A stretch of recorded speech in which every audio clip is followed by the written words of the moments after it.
Hola amigos de Valdeornos al Alpardo, como veis soy Vicente del Bosque y quería,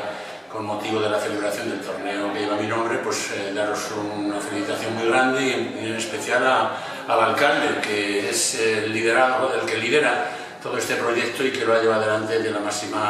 con la máxima satisfacción, y yo creo que todo el mundo ha salido muy contento de este torneo. Nada más deciros que cada vez que vengo a vuestro pueblo veo las mejoras cada día, una